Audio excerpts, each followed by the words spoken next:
Olá pessoal, estou aqui novamente, professor Marcelo, para conversarmos sobre os temas finais da parte de Fundamentos de Auditoria Governamental no nosso edital da CGS Santa Catarina. Eu gostaria de convidá-los para participar neste domingo, a partir das 7 horas, uma live com um resumo final para a banca, tá pessoal? Da parte de Fundamentos de Auditoria. Então a nossa prova ela está chegando e eu vou fazer um resumo, basicamente, de tudo que foi visto em Fundamentos de Auditoria e com resoluções de questões inéditas. Então eu elaborei algumas questões com base no edital, focado no concurso da CGS Santa Catarina. Então eu convido todos vocês a participar a partir das 19 horas nesse canal. Já vou deixar aqui o link, tá? O link da live que vai acontecer aí no domingo, para vocês já se prepararem para participar, beleza? E qualquer dúvida, fico à disposição para ajudá-los nesse período. Bom, nós já vimos que nós temos normativas sobre relatório de auditoria nas NAGs, nós temos relatório de auditoria nas NPCTAs, que são as normas de auditoria privada, e a instrução normativa da CGS Santa Catarina, ela tem também informações sobre o relatório de auditoria que são específicas da CGS Santa Catarina e precisam aí ser revisadas, né? Então, para a gente lembrar aqui alguns conceitos principais que vocês precisam gravar. Primeiro, o relatório de auditoria é um produto, tá pessoal, da auditoria, então ele sempre é o produto final. Toda auditoria ela é feita, né, com um objetivo e esse objetivo ele é demonstrado e explicado através de um relatório, do relatório de auditoria. E a ideia, né, é produzir um trabalho de qualidade. Isso aqui é destacado na norma, tá bom, pessoal? O outro ponto é que a norma destaca que o relatório, tá, pessoal, ele vai ser emitido pela GE, ele tem que atender aos quesitos de qualidades, ele tem que atender aos objetivos que foram definidos na auditoria, e isso é importante, né, que tenha e atenda todos os requisitos do planejamento. Então, durante o planejamento, nós vamos ter aí todo o enfoque para alcançar esse objetivo, e isso vai, no final, resultar nesse relatório, tá bom? Depois, a instrução ela aborda o porquê que a gente faz esse relatório, tá? Quais são as finalidades definidas. E aqui eu acho que é importante a gente gravar, né? São vários conceitos que a banca pode trocar, pode mudar, que daria uma pergunta bem interessante. Olha só, comunicar à alta administração e às partes interessadas o julgamento profissional e imparcial da auditoria interna sobre o objeto auditado. Então você vai comunicar à administração e também, tá, pessoal, qualquer outra parte que for interessada, alguma diretoria específica, sobre uma possível imparcialidade da auditoria interna. Você também, pessoal, vai abordar e demonstrar toda a documentação, toda a informação para que você chegou na tomada de decisão. Então você vai ter tudo documentado para demonstrar a decisão que foi alcançada com a auditoria. Você também vai, pessoal, o relatório de auditoria ele tem que mostrar, olha só, ele tem que mostrar o valor agregado dessa auditoria, o porquê que ela foi feita, as mudanças impactadas pelo relatório. Contribuir com a transparência da gestão pública, reconhecer, quando for o caso, conformidade ou desempenho satisfatório. Então vamos supor que eu queria auditar a folha de pagamento de uma entidade, mas foi observado que está tudo correto, que realmente são aplicadas todas as normativas específicas da área.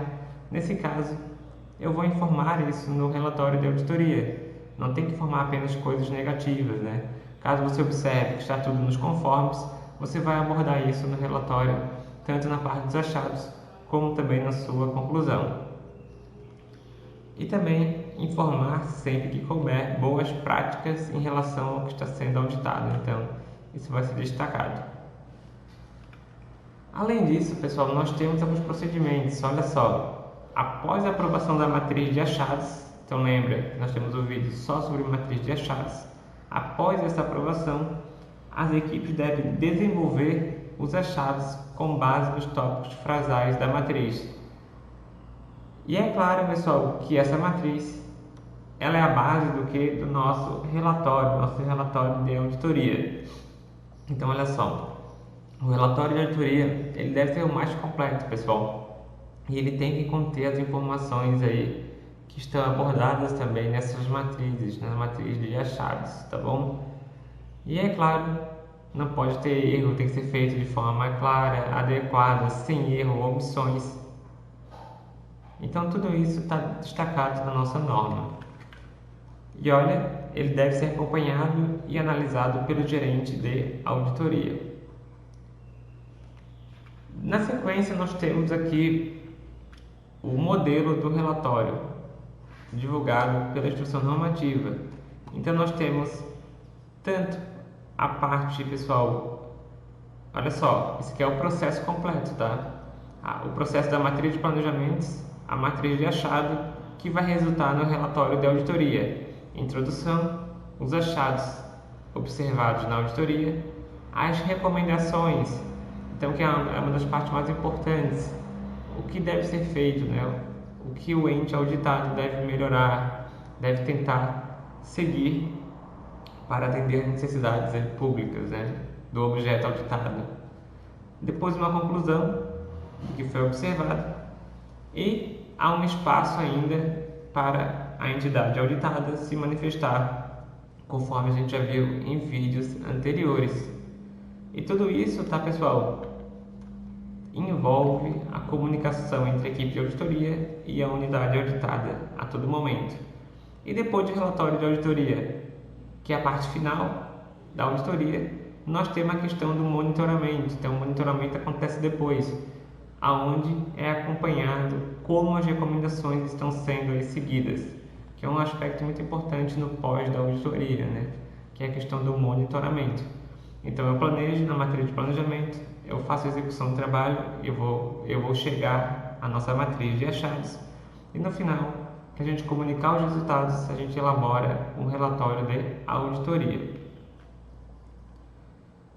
Em relação à estrutura desse relatório, pessoal, inicialmente começa com um resumo, que ele até chama de highlight, que é resumo em inglês, né? Que é basicamente um resumo, uma síntese do que aconteceu. Então, está sendo realizada uma auditoria na folha de pagamento no ano de 2021 a 2022, referente às horas extras dos servidores de Santa Catarina.